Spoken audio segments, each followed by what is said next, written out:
Writing a concert review is no easy task. In this video, I will be offering several suggestions for how to go about the process of writing a concert review. Following this process has helped many of my students to not only successfully write a concert review, but to think more deeply about the music they experienced at their concert. We will start to think about this process not with a musical example, but with an example from the visual arts. The painting you see here is The Garden of Earthly Delights by the Dutch artist Hieronymus Bosch. The painting is over 5 centuries old, and scholars believe it was painted sometime between 1490 and 1510.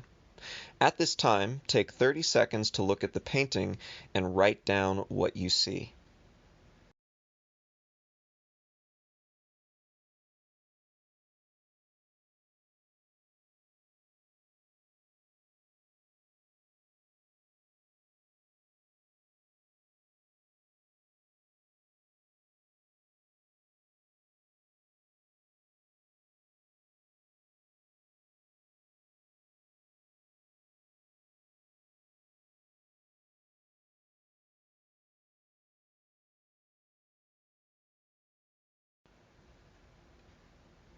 Now take a look at what you wrote in your notes.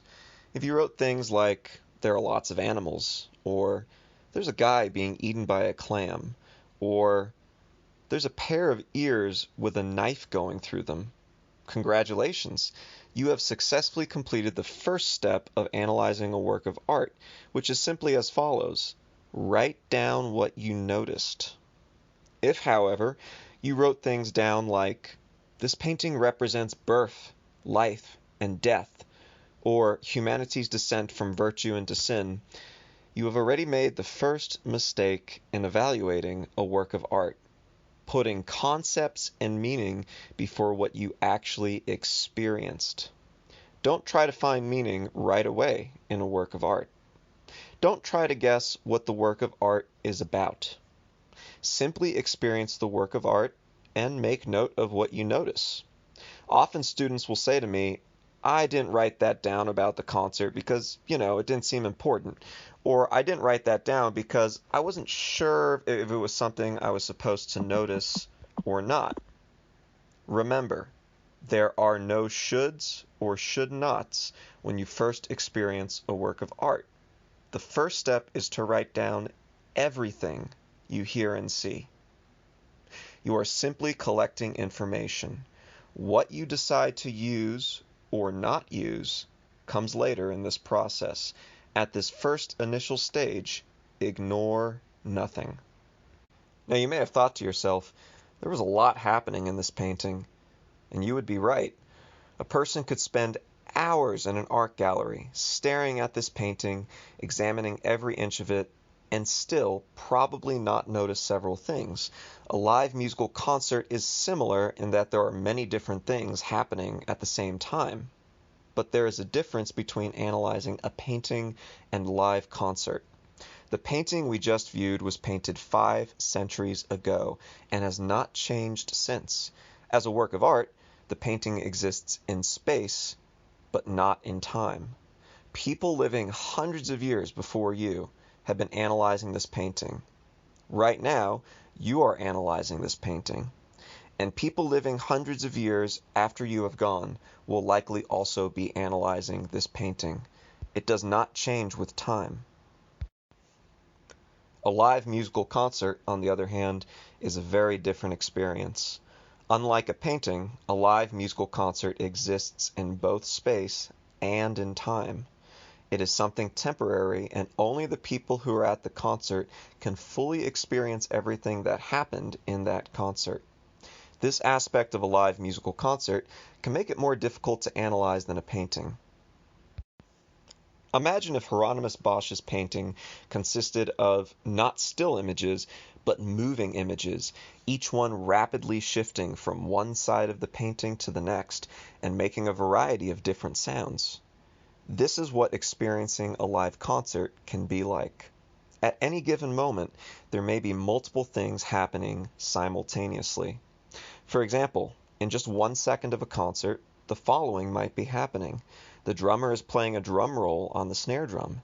The singer is sustaining a single high pitch with the full volume of her voice. The guitarist is rapidly strumming one string very quickly.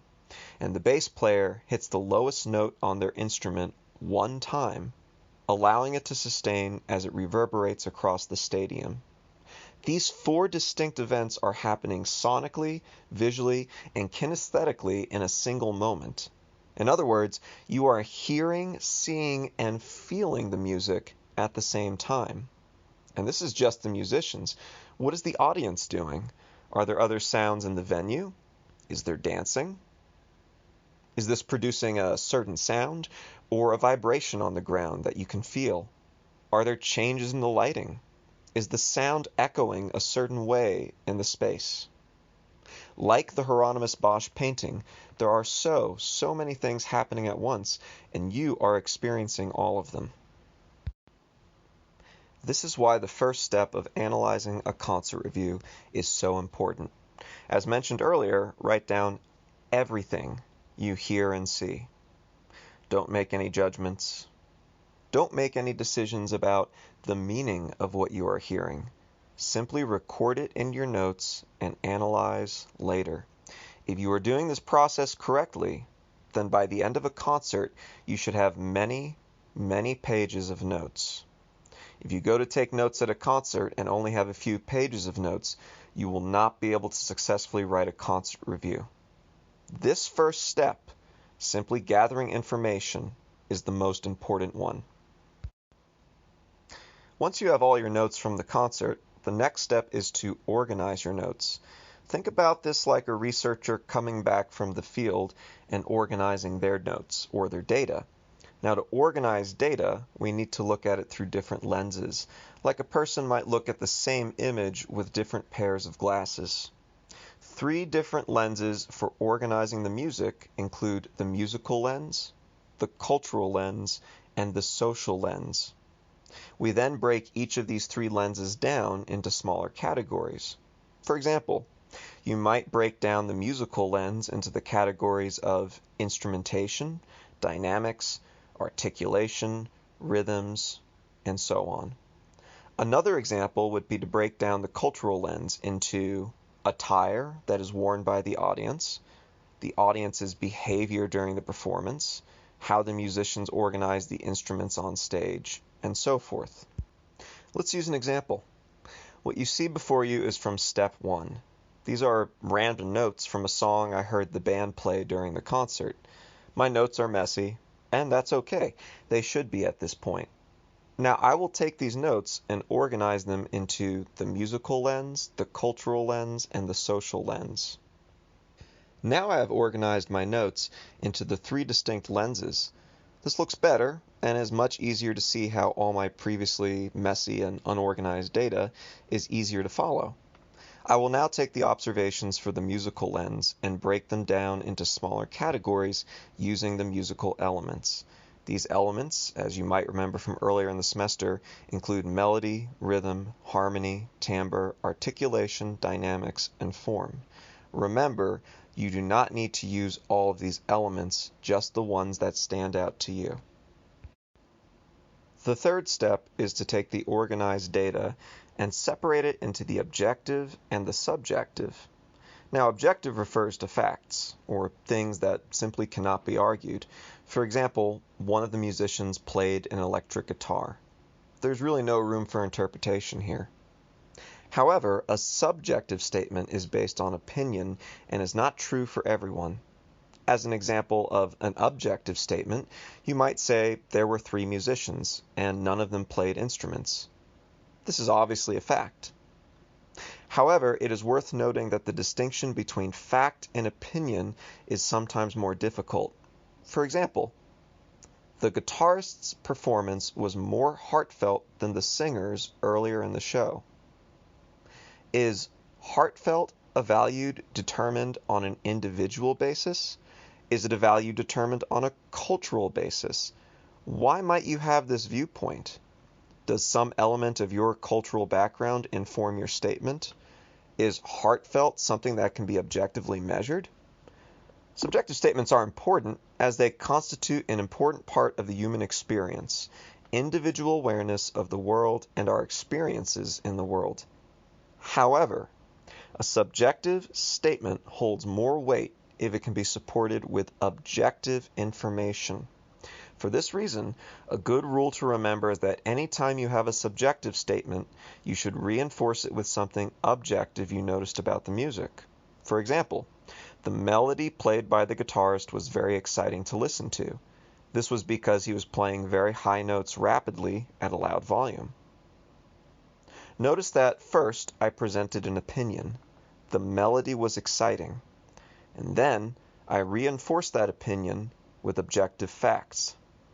Playing very high notes rapidly at a loud volume. The fourth step is to organize the themes. Organizing the data is one thing, but organizing the themes can be a little trickier. What are some elements of the performance which especially stood out for you? Consider that each person has a unique individual experience when attending a concert. I may hear a song and have a completely different emotional reaction than your reaction to the same song. Similarly, you may notice more about the rhythmic variety in a piece of music, while I may notice more about the melody, and another person may notice more about the varieties of articulations used. In your notes, you may be surprised to find that you gravitated more towards certain elements of the performance. For example, the interaction between the musicians on the stage might catch your interest more than the interaction between the musicians and the audience. Everyone has a unique experience with art. This is one of the wonderful things about experiencing art. Once you have organized the data, determined objective versus subjective observations, and organized your notes into broader themes, it is now time to begin determining how to communicate all this information in the most concise and clear manner possible. If there is a musical term to describe something, see if you can find what it is. For example, you may write in your notes that the melody the violinist played on the second song was really hazy. Is hazy really the best word to describe what you are trying to say? Perhaps you are referring to the articulation of the notes, which sound like they bleed one into the next. But bleed is not a musical term. The musical term is actually slurred. To use another example, the speed of the song felt really lazy. A more concise and clear way of establishing this information for the reader would be to say the song had a slow tempo. This is where I can be of help to you. If you are having trouble finding a musical term to communicate the idea you would like to get across, please do not hesitate to reach out and ask me.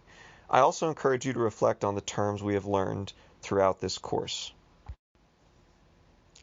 The sixth and final step is simple enough. Look for as much feedback as possible. I am always happy to review as many revisions of a draft as you need. However, remember that my opinion is only one opinion.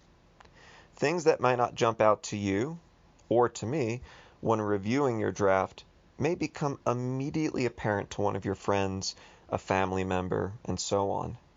I encourage you to share your draft with as many different people as possible to receive the greatest feedback.